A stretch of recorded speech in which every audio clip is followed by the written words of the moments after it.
Today we will be running the theme of DP, but it will be majorly around top bottom DP.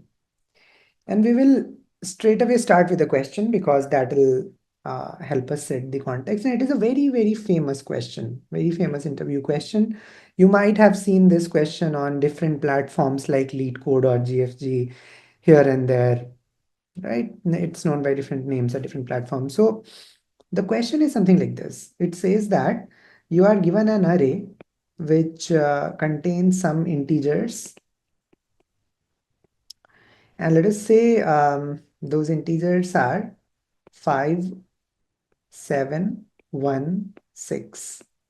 Okay, and what you have to do is you have to find the maximum sum subsequence. You have to find the maximum sum subsequence such that no two elements are adjacent. So you all know what is the meaning of subsequence. Subsequence is just like a subset only. So you can pick any subset of elements. You can pick 5, 1, 6, or you can pick 5, 7, 6, or you can also pick all the elements. It's up to you, right? But the important requirement is that its sum should be maximum, and at the same time, any two elements should not be adjacent. So what it basically means is if you have picked 5, you cannot pick 7 because 5 and 7 are adjacent. And with the same property, if you have picked 7, you cannot pick 1. If you have picked 1, you cannot pick 7, and you can also not pick 6. So if let's say you picked 1, you cannot pick 7 or 6. Yeah, but you can pick 5. So in that case, the sum that you would get would be 6. Okay. So we have to find a subsequence where no two elements are adjacent, and at the same time its sum is maximum. First of all, how many of you have heard of this question? Seen this somewhere? Yeah, it's known by different names on different platforms like Robert something and this and that. Yeah, exactly. Okay, before we proceed, what will be the answer to this question? Yeah. So those of you who are saying 13, I believe you have picked 7 and then you have picked 6. Can you do that? Can you pick 7 and 6? Yes, you can, because no two elements are adjacent in that case. And the sum of 7 and 6 is giving you 13. That is what your answer is, right? Okay, so now that we understand this, how can we solve this question? What can be the way forward? Yeah, okay. So formula is the last step. Any formula is the last step. Okay. What could be the first step? How do you start thinking what to do with regards to this question? Alternate sum. So this is one idea which comes in the mind of a lot of people. So many people say that pick alternate elements. So by that they mean pick this and this. This could be your one choice, and second choice could be this and this.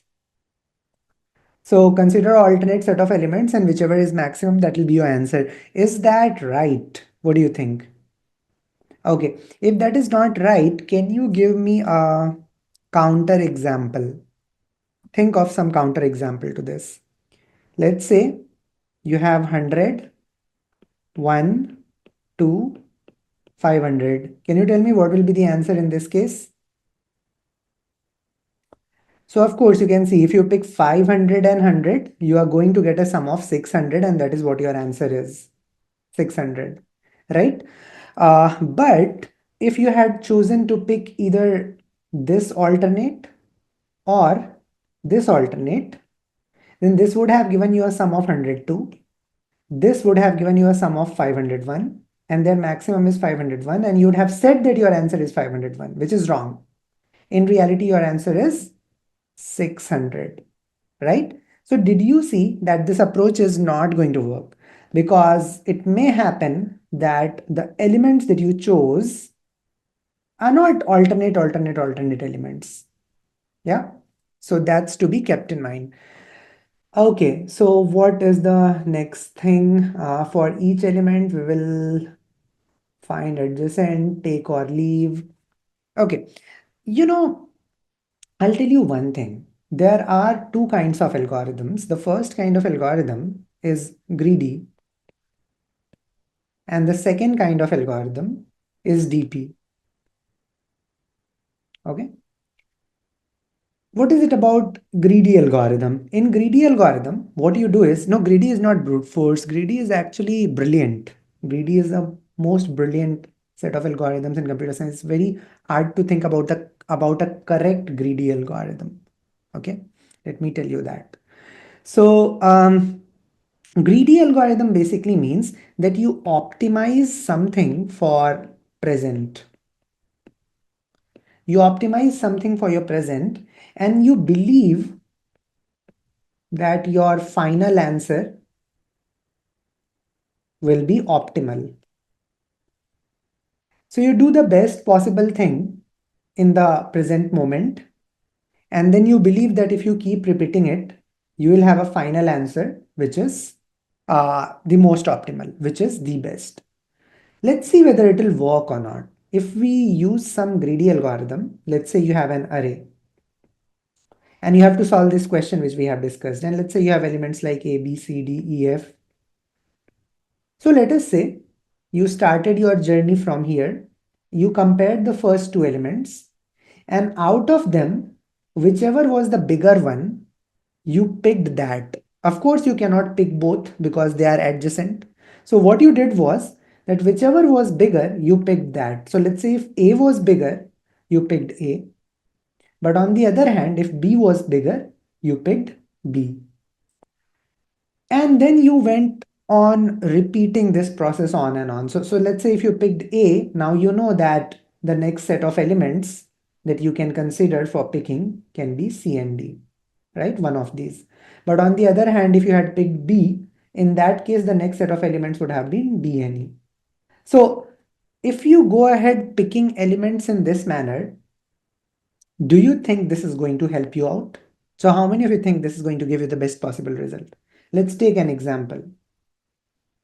Let's say you had 1, comma 5, comma 100, comma 2. Can you tell me what will be the actual answer? What is the best possible answer one can get in this case?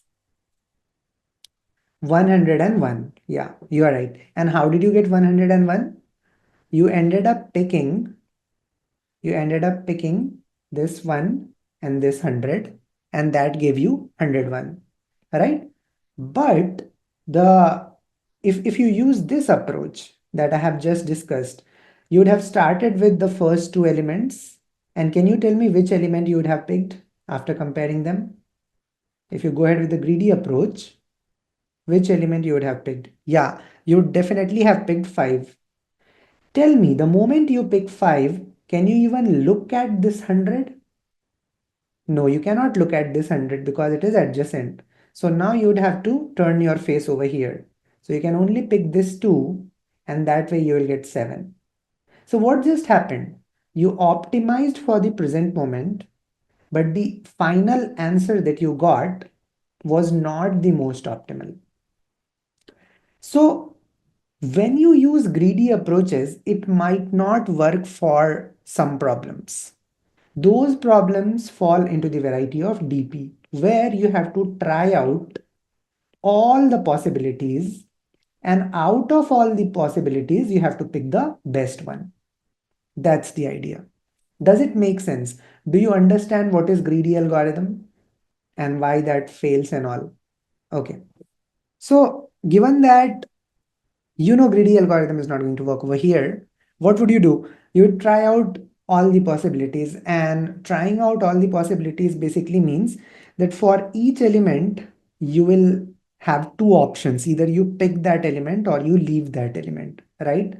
So basically what you would say is that let's say you had elements like 5, 11, 1, 9, 6, something like that. Okay. And now you would say, let's start our journey from this index, which is index 0. And then we will move on to the next and then next and then next. So let's start our journey from index 0. So when we are at index 0, there are two choices as we just discussed, right? What are those two choices? The first one is take and the second one is leave. So either you take this element or you leave this element. If you take this element, you are going to get 5, correct? You're going to get 5. So I'll write a plus 5 here if you're taking it. If you're not taking it, you're not going to get anything. So I'll not write anything over here. But tell me one thing. If you have taken this element, what is the next element that you would want to face? Would you want to face this? No. Which element you would want to face? You would want to face that, because the very fact that you have taken this implies you cannot take this. Implies you cannot take this. Why? Because adjacents are not allowed. Because adjacents are not allowed, so immediately after taking this, you would move on. Now you can generalize it with your common sense. You can say that if this was index I, and if you chose to take element at index I, you have to jump to index I plus 2. Is it making sense? How many of you are getting this idea? Right? So what we would actually end up doing is that from here, we would move on to index number 2. Correct? But if you look at this flow, where we decided not to take this element, if you decided not to take this element, 5, you did not get it. But now what is the index where you would move to? You would move to index 1. So this is a very, very important point. And what is it? If you are currently at index I, and if you performed a take, you have to jump to I plus 2. And if you performed a leave, then you have to jump to I plus 1. In this case, you did not get anything. In this case, you got a value which is equal to A of I, right? And now you have to just repeat this process on and on and on and on. So now you can say again, when you are at index number 2, what is index number 2? It is this. You have got two choices. You have got two choices, right? The take choice and the leave choice. In the take choice, if you take this element, you are going to get a plus 1. But if you decide not to take this element, you are not going to get anything, right? But we all know whenever we take an element, we move to index I plus 2. So what is the next index where you will come? Can you tell me that? And what will be the next index that you will come here? So in this case, where you have taken the element at index 2, when you have taken this, you have no option but to jump to I plus 2. So now you jump to index number 4, right? So you come to index number 4. In this case, where you decided not to take, there you can jump to the next element, which is I plus 1. So you'll come to 3. Now this process goes on and on and on. It repeats recursively. So now when you are at index number 4, which is this index, again you have got two choices. So either you take or you leave, right? If you take this element, in that case, you are going to get a plus 6, right? So you are going to get a plus 6. And what will be the index that you will go to? We all know we go to index I plus 2, which 4 plus 2 is going to be 6, right? On the other hand, if you decided not to take, you're not going to get anything. You will move to index 5. Now tell me one thing. The last index was 4. If the current index is greater than 4, what should we do in that situation? So that should be regarded as our what? Base case. That should be regarded as our base case.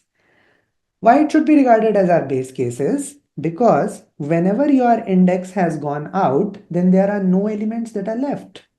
There are no elements that are left to be taken, right? And now you should think that what to do in this case. I mean, whenever we arrive at such sort of index, what to do in this case? So that depends upon what kind of function you are writing and what is the way in which you are defining your function. Now, this is the most important thing. So people study all sorts of things in DP, but this, the most basic and the heart of DP, they miss. So what is it? It is about framing a well-defined function. A lot of people feel this is so obvious. And the people who feel this is obvious, they are the ones who make the most mistake in this. I can tell you from my experience. Okay. Many people feel, what is this? And this is the most important thing.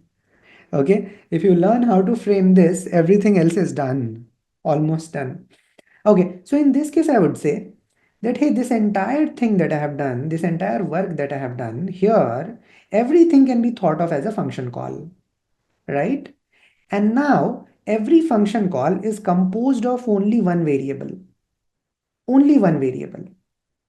That being the reason, it is a one-dimensional DP. You might have heard things like 1D DP, 2D DP, 4D DP, 5D DP. You must have heard of it, right? So what is D? D is dimension. And what is dimension? Dimension is number of variables which are involved. So if there is only one variable which is involved, it is 1D DP. That is the first thing which I want you to understand. The dimension of your problem. In this case, the dimension is 1.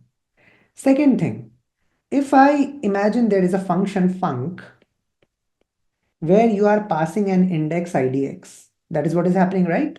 Like here you passed index 0, here it was 1, here it was 2, here it was 3. Then what does func of idx denote? What does it denote? Think of it in this manner. So let's say if you talk about func of 2, what does it denote? Func of 2 basically denotes that if I consider this part, just this part, and completely forget about this, okay? So if I just consider this part, then what is the answer to my question? Then what is the answer to my question? Then what is the maximum sum that you can get? Can you tell me what is the maximum sum that I can get if I just consider this part? If you are saying 7, you have probably forgotten this 9. Instead of taking 1 and 6, if you just take this 9, you are going to get a total sum of 9, which is greater than 7, right? So the answer for this part is 9, right? Now, if you have understood it, then from here, ideally, the value that we would return, that we would end up returning, would be 9, right? Because the maximum sum that could be gotten from this part was 9. Now, going by the same definition, what should function of 1 mean? What should it represent? Function of 1 should tell you that from index 1 to index 4, what is the maximum sum that you can get? Can you tell me what is the maximum sum that you can get from here to here? If you take 11 and 9, you are going to get 20, right? So the maximum thing that you will get will be equal to 20. Now, if you remember what kind of transition this was. So this was a take transition and this was a leave transition. In the take transition, you had taken 5 and now from here you are getting 9. So the total value that you have gotten is 14, right? So in the take transition, you took this and then you embarked to know that in this part, what is the maximum sum that you can get? Because you took 5, so you cannot take 11. So you are interested in this zone. And in this zone, the maximum value that you could get was 9. So you are getting 5 plus 9, which is 14. It is the result of 5 plus 9. But if you talk about this branch, in this branch, you had not taken this 5. And you are interested in knowing what is the maximum that I can get from here. And that was 11 plus 9, which was 20. So this was 11 plus 9. So you would say that your answer will be equal to maximum of this comma this, which indeed is 20. And your answer will be equal to 20. Now this is the idea. So if you reflect upon it, what we did was that for each element, we exercised two choices. The first choice was to either take it, and the second choice was to leave it. You made both the choices and then you figured out that which choice is giving you the best result. And you stuck to that result. If the take choice gave you a result, let's say A, you added to A this value 5 because you had taken this, A plus 5. And if the leave choice where you focused on this part gave you a result B, out of them, whatever was your maximum was your answer, right?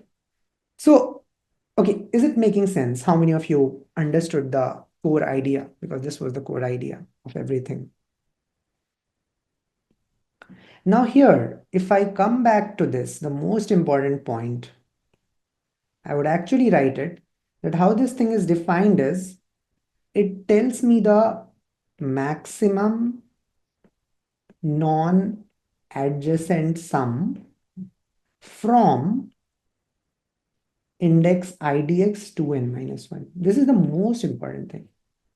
If you're clear with this, then you will be able to decide what should be your base condition and all, because now you can say from here we must return 0. From here we must return 0. Why? Because if index is 6 or 5, that means you are out. So if you are out, there are no elements left. So what is the maximum sum that you can make? What is the maximum non-adjacent sum that you can make? 0, right? So now whatever we have done here, it can be pretty easily generalized, and we can say that if we are initially at index I, corresponding to the take transition, you get A of I, and then you focus from index I plus 2 onwards. Corresponding to the leave transition, you do not take anything and you just focus from index I plus 1, right?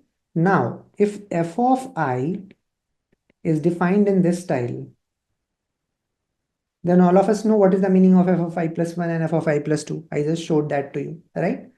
In this branch, the amount that you make is A of I plus whatever is the value of f of I plus 2. Okay. And in this branch, you did not get anything here. So you are just dependent upon the value of function call, which is I plus 1. Now, whatever is the maximum of these two, whatever is the maximum of these two, that would be the value of f of I. And what is the base case? The base case is that if I is greater than equal to n, then in that case you return 0. That's it. That's literally it. If you look at it, it has certain nature of Fibonacci pattern. In Fibonacci, you say that Fibonacci of I is dependent upon Fibonacci of I minus 1 and I minus 2. Here it is the reverse. Here it is I plus 1 and I plus 2. Okay, because that is how we are going from index 0 to n minus 1. So it has been defined in this manner. Now you can go ahead and code it, and I mean, you will have your recursive code ready. If you just get started with it, you will have your recursive code ready. So how would you actually code it? You would say, let's say we have a function func which takes an index idx and returns an integer. Now here you say that, hey, if my index idx is greater than equal to n, I am going to return 0. Otherwise, I am going to return max of the two values. And what are those values? Whatever I wrote there. So if you take the element, you get a of idx, and then you depend on func of idx plus 2. And if you do not take, you depend upon func of idx plus 1. So that's the idea. What will be the time complexity of this approach? Anyone who would like to talk about it? Time complexity of this code. Imagining that our array is of size n. Okay, order n square, 2 power n, 2 power n. Okay. So let's see what goes on here. We can see that f of I is calling two functions just like Fibonacci, f of I plus 1 and f of I plus 2. So if you try to plot it little sensibly, you will see that f of 0 will call f of 1 and f of 2. This f of 1 will call f of 2 and f of 3. So you can clearly see that this function has been repeated. I mean, f of 2 was already called here, and then later it got called here also. Similarly, f of 2 will call f of 3 and f of 4. This will, so there will be so many repeated function calls. Like you can see that f of 3 is also repeated. F of 4 would also be repeated. In fact, you can see that f of 3 will again get called here, right? So this is a case of overlapping subproblems. Overlapping subproblems where a particular problem is invoked again and again, and that causes the complexity to explode.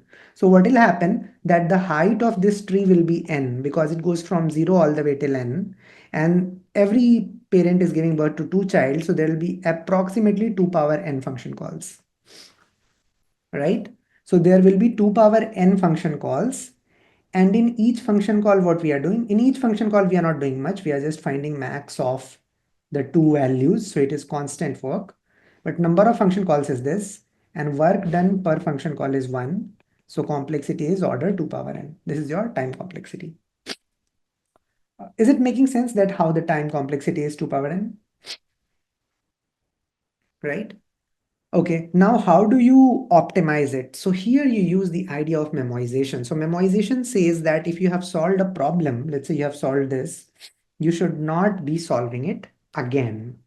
So what you can do is you can just create a vector of integer or array, whatever you are interested in, vector array, anything, memoization array of size n.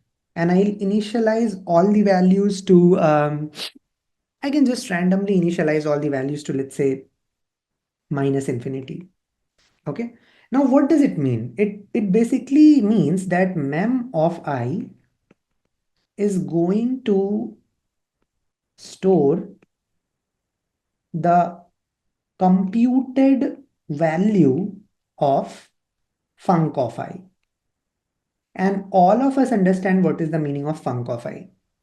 Func of I represents the maximum sum that you can get from I to n minus 1.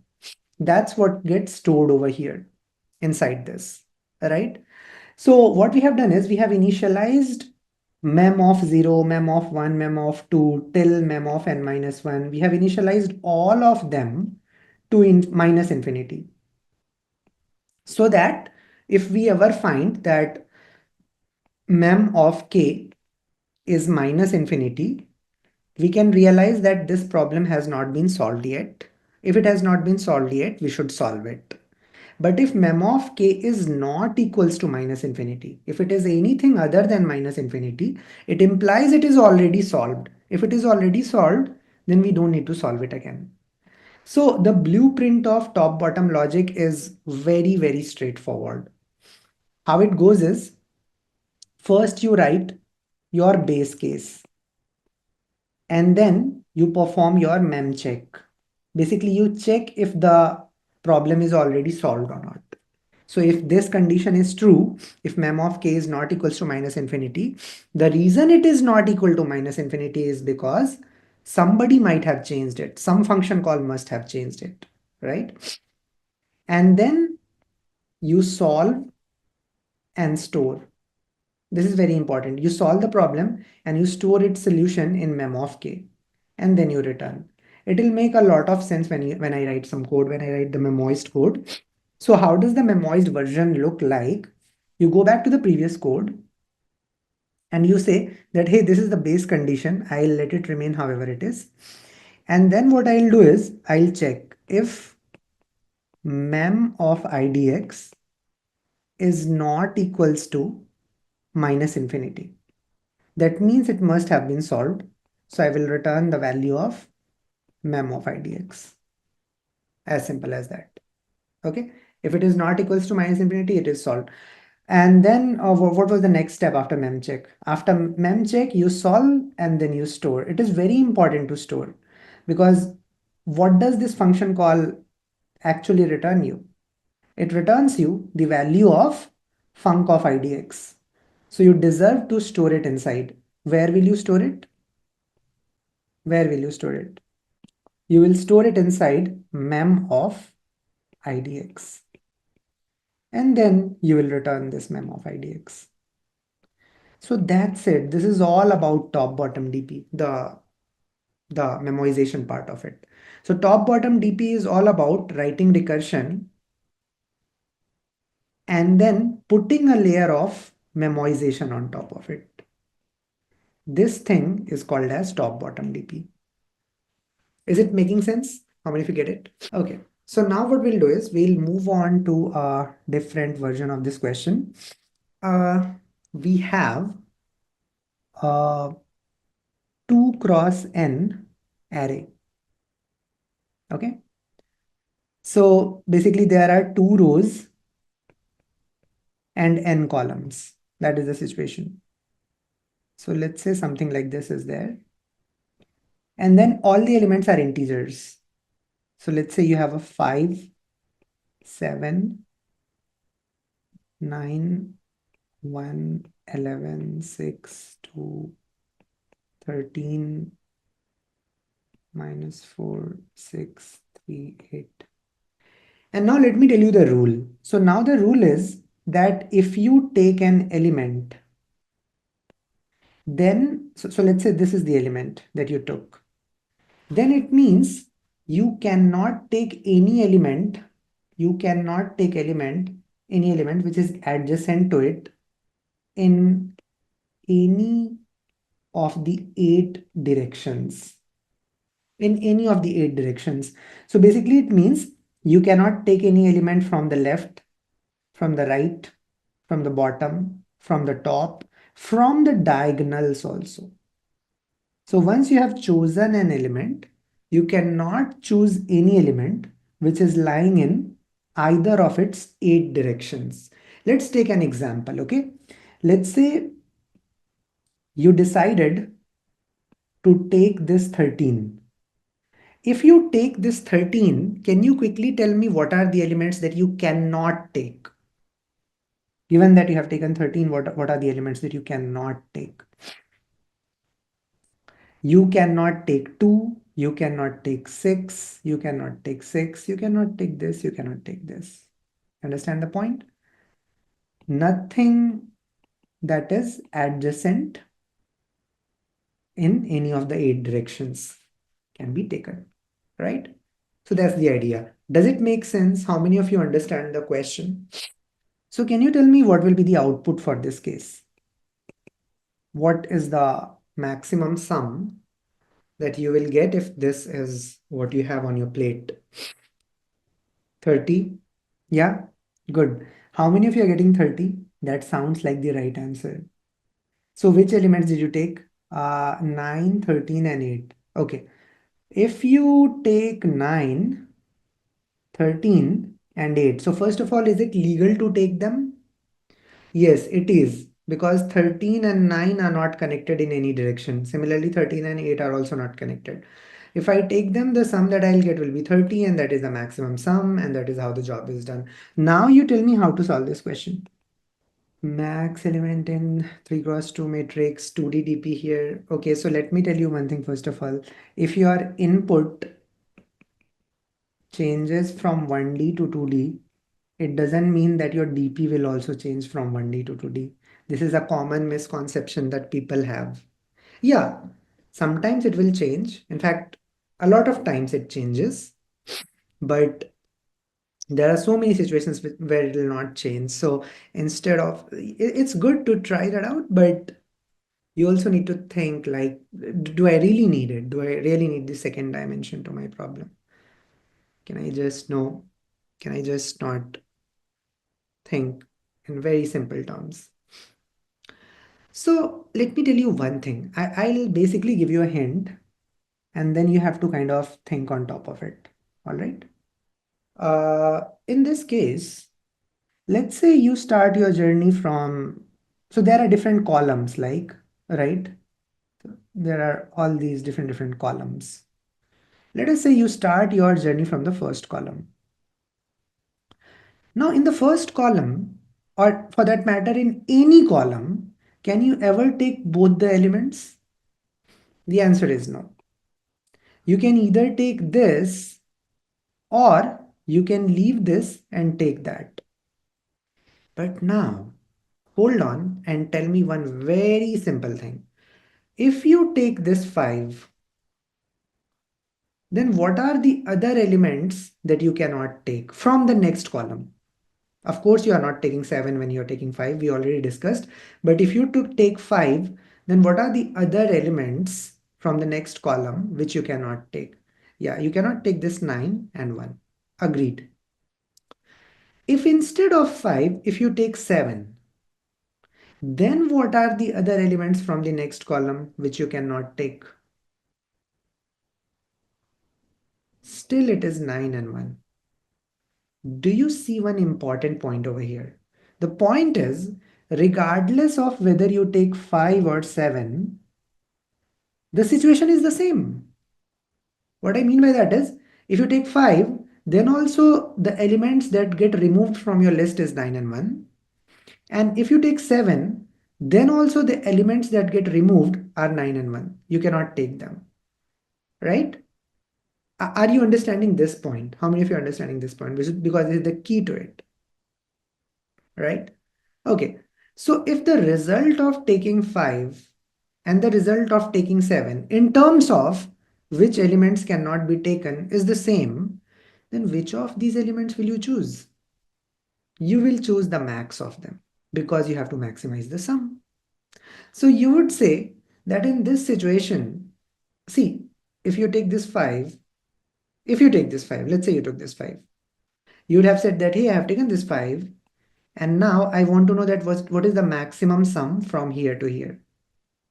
This is what you would have said, right? If you take 7, in that case, you would have said, hey, I have taken 7, and now what is the maximum sum that I can get from here to here? So I'm just writing them. If you would have taken 5, you would have said, my answer is going to be 5 plus function of, I mean, let's call this as index I, index I. F of I represents the maximum value I can get from this part. But if you do not take 5, if you take 7, in that case also you would say it would be 7 plus f of I. So this f of I and this f of I is the same here, because whether you take this or this, you have to leave this. And then you have to basically browse this part, correct? Common sense says that this thing is common in both of them. So why do you even want to take this 5? It is nuts. So instead of taking 5, I'll take 7. So the idea is whenever you are in a certain column, in that column, do not give any value to the minimum element. Just give value to the maximum element. And now maximum element you can either take or you can leave. So if you take this maximum element 7, then you would say that, hey, if this index is 0, and if I take this 7, then 7 plus function of 2. Because if you have taken this something from this column, you have to jump to this column and you have to focus on this part. So this was one possibility. The second possibility was where you do not take any of these elements. In that case, you would say that let me focus on this part, which is from index 1 onwards. So how would you write it? You would write it as f of 1. And then you would say out of these two, whatever is the maximum, that would be our answer. That's it. That's literally it. So this question was just a simple variation of the last question. The only thing you had to keep in your mind was that here you don't have to confuse whether I take this or this from a particular column. You always have to take the maximum element because there is no use of taking minimum element. Now, when you talk about the maximum element, you either take it or you leave it. Because if you take it, you go to index I plus 2. And if you leave it, then you do not get this value, but you go to index I plus 1. How many of you understood this idea? Just typing yes if you got it. If we have 3 rows, we don't have to leave the next. If you have 3 rows, the question is different. The question is very different in that case. I'll take that question also. But for now, we will stick to this 2. This 2 is very, very important. Okay. Let's not forget this. Repeat that max part. Which max part you mean? See, that's simple enough. I mean, okay. Think of it in this way. I tell you one thing. So let's say this is me and this is you. Okay. And today is, let's say, 1st of May. Tomorrow is 2nd of May. And then 3rd of May, 4th of May. These are the dates. So I tell you a simple thing. I tell you that, hey, today you take some money from me. Take some money from me. And you have two choices. You can either take 100 rupees or you can take 50 rupees. If you take any of these money, you cannot take any money from me on 2nd day. You can only come back to me on 3rd day asking for money. Are you getting what I'm saying? I'm making it very simple. If you take some money from me on 1st of May, you have two choices. You can either take 100 rupees or 500 rupees, 100 rupees or 50 rupees. But if you have taken any of these, you cannot take anything on 2nd day. You have to come back on the 3rd day. And if you chose not to take any money from me, then you can come back on 2nd day. Then I can probably change the denomination. So you tell me, if you have to take something, what will you take? Will you ever take 50? You will never take 50. You will always take 100 because you know, regardless of whether you take 100 or you take 50, you cannot take anything on day 2 and you have to come back on day 3. And from day 3, everything refreshes, everything restarts. So you would want to maximize what you are getting on day 1 because there is no benefit of taking it. It's not like if you take 50, then you have a chance on day 2. No. Whether you take this or that, you have no chance on day 2. You have to come back on day 3. So taking this and taking this is going to reject the same thing out of you. So you would choose the thing that gives you the maximum one. The same thing I told here also. Let's say you start from the first column. Whether you take this or you take that, you cannot take anything from this column. You have to move to this column and try your luck in this part, right? So why would you take 5? Why would you ever take 5? You'd always take 7. So whenever you are at a column, pick the max of the two elements and take it and move to I plus 2. The second idea is do not take anything from here and move to I plus 1. That's what I said. When you are at 0, f of 0 represented the answer of this entire part. So what you said was, if I have to take something, I'll take 7. And after taking 7, I'll focus on this part, which is from index 0 plus 2.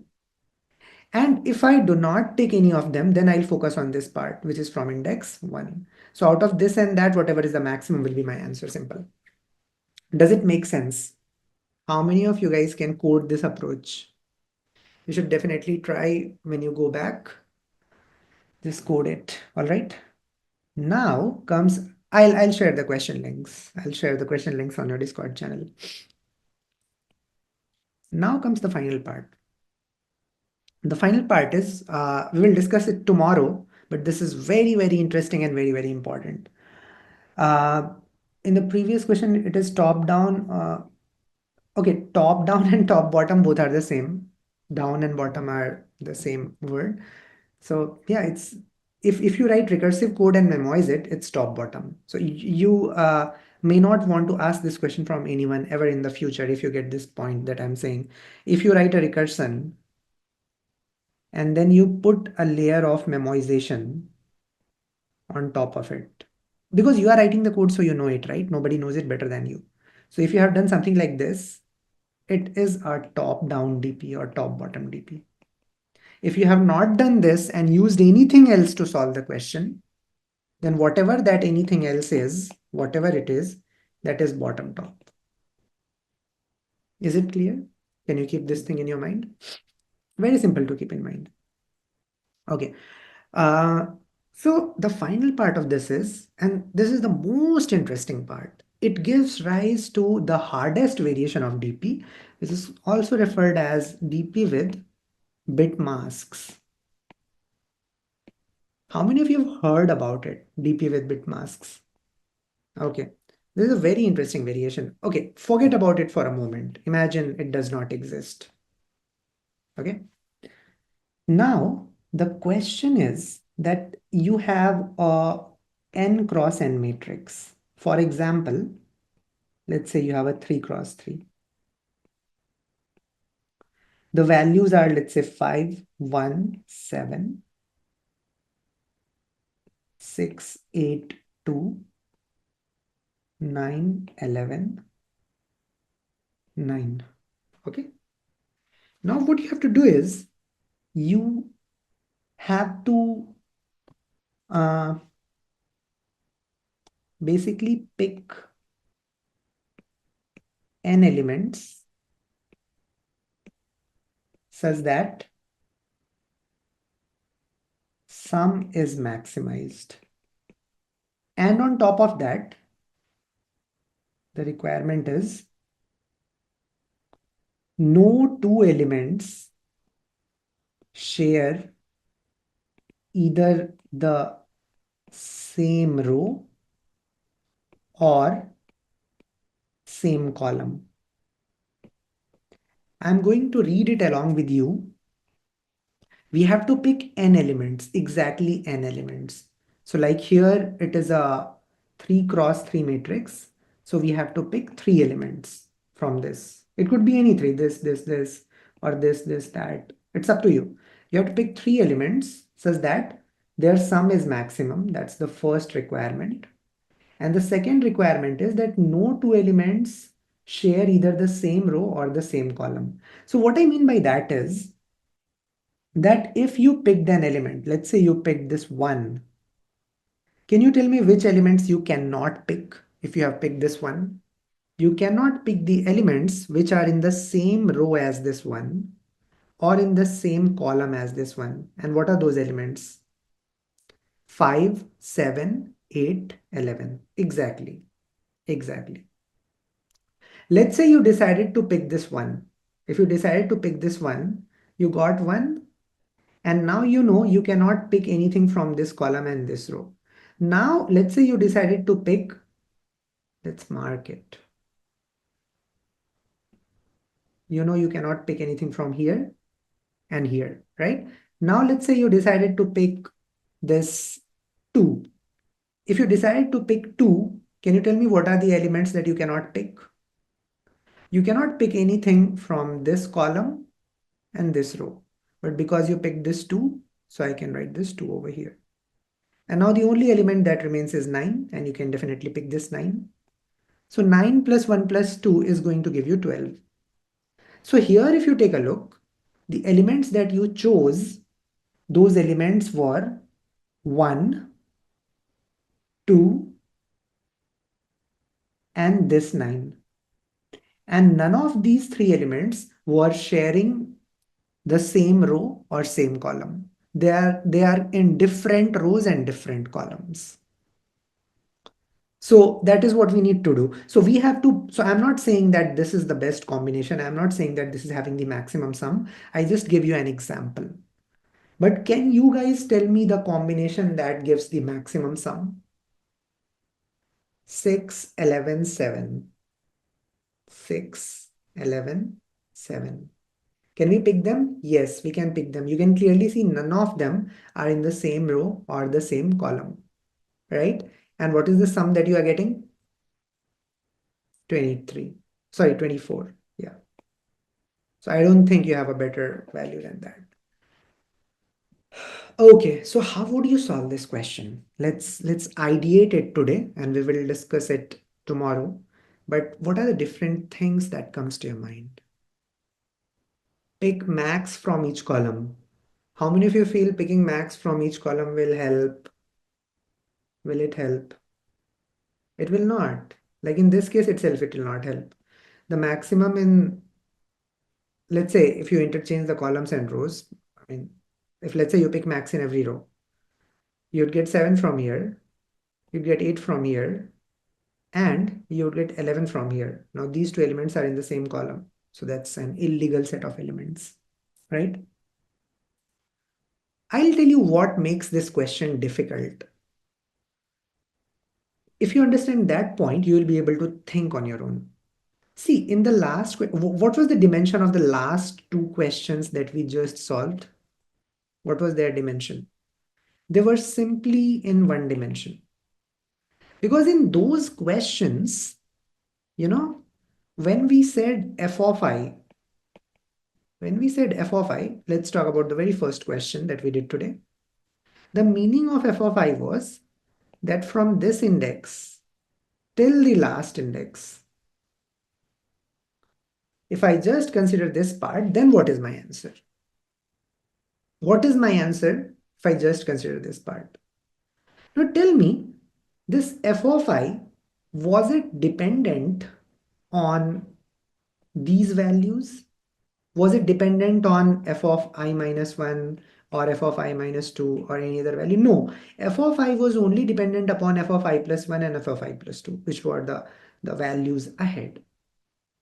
I never had to worry that what set of elements did I choose from behind. I never had to worry what set of elements I chose from behind. Why I never had to worry was because my logic was ensuring me that if I have arrived here, I arrived here after definitely not taking this element. Because the moment you take this element, you jump to this index, right? So I must have arrived over here either from, this index, which is I minus 2. And if I arrived here from I minus 1, I must not have taken this I minus 1. So what I am trying to say is that I never had to worry about my past. Never had to worry about past. But in this question that we are solving now, you will definitely have to worry about your past. Like you can take an example. Let's say you had a matrix like this. It's a 6 cross 6 matrix. Let's say there are some values 2, 1, 3, 4, 6, 9, 1, 7, 8, 3, 2, 4, 5, 1, 2, 0, 1, 9. And then there are a lot of the values. Here, let's say you define f of I. I is your row number. And let's say if this is ith row, f of I basically tells you that what is the maximum sum you can get from here. Let me tell you, f of I is not so simple to compute. Why? Because it would depend upon that which elements did you take from the previous rows. So if from the previous rows you had taken this 2, this 8, and this 1, then the answer of f of I is going to be totally dependent upon those, because now you know that you cannot take anything from this column, you cannot take anything from this column, and you cannot take anything from this column. So under that situation, the value of f of I will be different. But if you think like this, that instead of, let's say, taking this 2, you would have taken this 9. In that case, you would have been free to you would have been free to take anything from this column, the first one, but this column would be frozen for you. So what I am saying is the value of f of I is not completely independent of your past choices, what you did in your past. It is dependent on your past choices. Like you have to remember कि मैंने इस column से कुछ लिया था. You have to remember this thing. I took something from this column. I took something from this column. I took something from this column. And you have to remember it somewhere along with you. Then only you can make the right moves over here. So if you reached at index I after taking this, this, and that, then the answer of f of I will be different. But if you reached here by taking some other set of elements, then the answer would be something different. If some other set, then again the answer would be different. Are you getting my point? How many of you are getting it? So this is a very subtle point, but if you get it, then you truly understand the most important part that I said about today's day. And what is the most important thing in DP? The most important thing in DP is this thing, the meaning of the function. The meaning of the function. right? How people learn DP is they learn it in the influencer style, the nonsense style, solving questions and top bottom and this and that. That leads you nowhere. That just, makes you cram some questions and literally leads you nowhere. Like you saw it now, right? All of you, there might be a lot of you, I can guarantee there might be a lot of you who would have solved 50, 100, 200 questions on DP. Now, when you realize this question, you might not be getting so many things, or you might be feeling stuck. That is because you did not pay attention to the most important thing. So that is what we need to learn. That is what we need to imbibe. So tomorrow when we meet, we will put more friction on that, and we will try to, we'll solve this question. And while solving this question, we'll put more and more stress to that thing. And that is how that very technique will shine and you will become better. Backtracking and all, not the key idea. I mean, why do you want to use backtracking? See, the moment you do brute force, the complexity will be exponential. The idea of using DP is to keep the complexities linear.